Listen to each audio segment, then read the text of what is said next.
there's a potentially catastrophic cost that's a byproduct of our home renovations or custom builds that we pretend doesn't exist at all. So I'm going to tell you what the problem is and 5 things that you can do about it. I'm Aaron from Albatross Academy, an organization that supports homeowners through their new builds and renovations and helps them navigate that construction process through online courses, one-to-one support, and online resources. Construction projects naturally carry huge amounts of tension in them. There can be uncertainty in major areas of life. There can be financial uncertainty, there can be time and allocation uncertainty, there can be material and design choices that we feel pressured to get right because we're going to have to live with them for a long time. So this is a major life event that we are adding into our life, and we're usually not subtracting anything out to make room for it. We're usually not subtracting anything out of our job or our kid commitments or our other time commitments.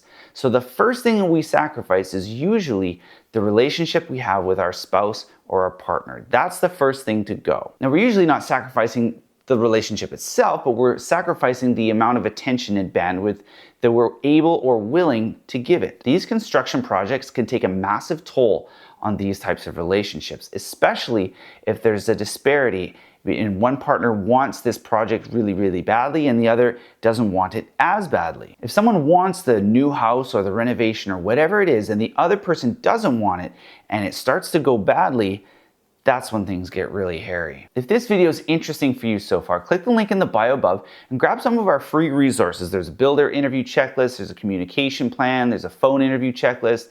They're all there to help you as you move through this process. Now, aside from seeing this in my clients, both in construction management and design, I actually have personal experience in this exact situation. During COVID, my wife and I decided to do this great big backyard renovation with a guest house and a pool and a big patio.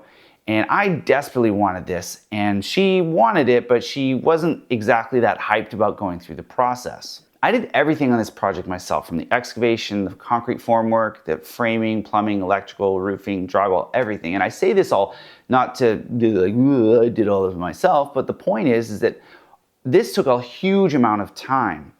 And my wife was inside with our 3 little kids at the time, and it was really, really difficult. She was working full time, and when she got home, I was basically an absentee father for a huge chunk of a year and a half while I was working on this project. We were also spending money like we'd never spent money before. Not only was I not available evenings and weekends, but we were spending money like we'd never spent it before, and our yard was filthy, so our kids would come out and see what was going on, and they would go back into the house and they'd be filthy. So needless to say, my wife was not a huge fan of this project while it was happening. Now it's years later and the finished product is done and we can laugh about it now, but at the time things got real tense around here. There can be a lot of stress in these projects. You're most often in unfamiliar territory, so someone's asking questions and someone doesn't really know how to answer them. Spending money like that can be really scary, especially if you like stability. There's also just less time.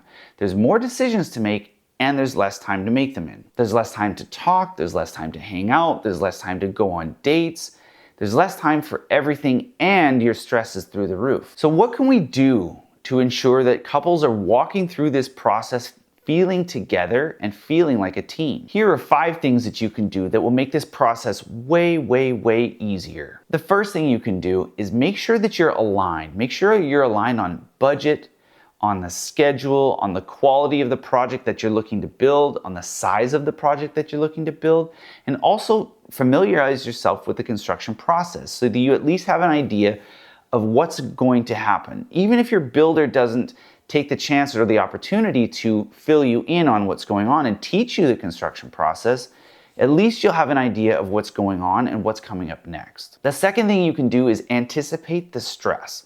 I know that's kind of a weird thing to say, but really anticipate what's coming up. Anticipate that you're just going to have less bandwidth. Anticipate that you're going to have to make certain decisions. Anticipate that you're going to have to bear some of this burden, and also understand that money is going to be leaving the bank account like it was never in there to begin with. And that's something that can be really anxiety inducing for a lot of people.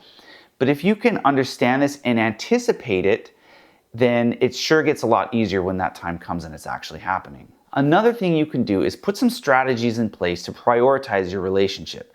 None of this means anything if your relationship falls apart in the process. So mandatory date nights, mandatory hangouts, and these would be times that are sacred where you talk about things other than just your construction project, because that could be stress-inducing and anxiety-inducing in one or both of you. So when you have time set aside to just enjoy each other and talk about something totally different, you can find out a lot more about how someone is actually coping, and it can be really, really stress relieving as well. Number 4, build in weekly check-ins with each other.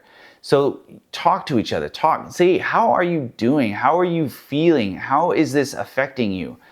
And that way you can stay on the same page and you can understand how this person is feeling. That's an opportunity for you to reach out and connect. And that way you can journey through this process together and not feel like you're totally alone. Because that's a response I get a lot from couples, is that they feel alone, they feel unseen, they feel unheard. They're concerned about the budget, they're concerned about, the design, or they're concerned about the project getting away from them.